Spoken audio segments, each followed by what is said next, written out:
আইপিএলের মেগা নিলামে 7 কোটি রুপিতে পন্তকে কিনেছে লখনৌ সুপার জায়ান্টস। অর্থের ঝনঝনানির এই টি-20 লিগের ইতিহাসে ভারতের উইকেটকিপার ব্যাটসম্যানই সবচেয়ে দামি খেলোয়াড়। লখনৌর অধিনায়কও করা হয়েছে তাকে, কিন্তু রেকর্ড দামের চাপ ঠিকই টের পাচ্ছেন পন্ত। সবচেয়ে দামি হয় তার কাছ থেকে সমর্থকদের প্রত্যাশাও অনেক বেশি। বিস্তারিত নিয়ে আপনাদের সাথে আছি আমি শামিমা সুলতানা। আইপিএল উপলক্ষে ইউটিউব চ্যানেল স্পোর্টস তাকে সরাসরি অনুষ্ঠান চলছিল। এমন সময় হঠাৎ তিনি মেজাজ হারিয়ে টেবিলে থাকা শক্ত কোনো কিছু তুলে ছুঁড়ে মারেন পেছনে থাকা টেলিভিশনে। এতে স্ক্রিন ফুটো হয়ে টেলিভিশন বন্ধ হয়ে যায়। এতটুকুতেই ক্ষান্ত হননি, স্টুডিওর কাচের টেবিলেও ধাক্কা দেন তিনি। এতে টেবিলের সঙ্গে সাজিয়ে রাখা একটি ব্যাট মঞ্চ থেকে ছিটকে পড়ে। এ সময় তাকে শান্ত করার চেষ্টা করেন পাশে থাকা এক ব্যক্তি। এমন অদ্ভুত কাণ্ড যিনি ঘটিয়েছেন তিনি অনুষ্ঠানেরই উপস্থাপক, নাম তার পঙ্কজ। আইপিএলের মেগা নিলামে 27 কোটি রুপিতে পন্তকে কিনেছে লখনৌ সুপার জায়ান্টস।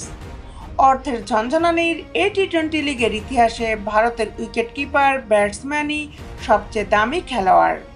লখনৌর অধিনায়কও করা হয়েছে তাকে, কিন্তু রেকর্ড দামের চাপ ঠিকই টের পাচ্ছেন পন্ত। সবচেয়ে দামি হয় তার কাছ থেকে সমর্থকদের প্রত্যাশাও অনেক বেশি। নিজের দিনে যে কোনো বোলিং আক্রমণকে গুড়িয়ে দিতে পারেন পন্ত। মাঠের সব পাশে উদ্ভাবনী শট খেলে দর্শকদের বিনোদনও দিয়ে থাকেন তিনি, কিন্তু এবছর তাকে ছন্দে দেখা যাচ্ছে না।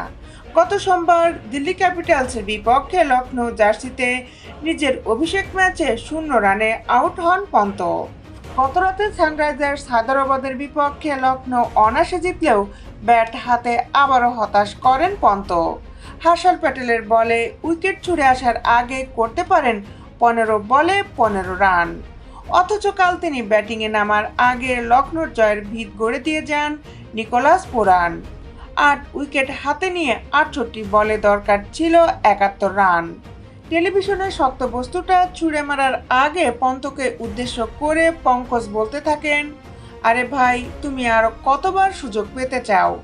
আইপিএল চলছে আর সে একের পর এক সুযোগ পেয়ে যাচ্ছে, কিন্তু আমি আপনাদের বলছি সে কি করবে তা আগেই বলে দেওয়া যায়। উপস্থাপক পঙ্কজের টেলিভিশন ভাঙার ভিডিও এখন সামাজিক যোগাযোগ মাধ্যমে ভাইরাল।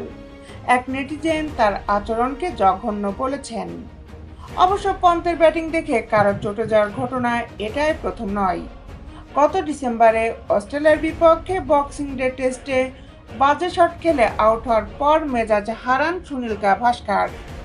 ধারাভাষ্য দেওয়ার সময়েই ভারতীয় কিংবদন্তি পন্তকে 3 বার স্টুপিড বলে ডাকেন। দেশ বিদেশের খেলার আপডেট নিউজ পেতে আমাদের সাথেই থাকুন। Justice sports, Dhaka.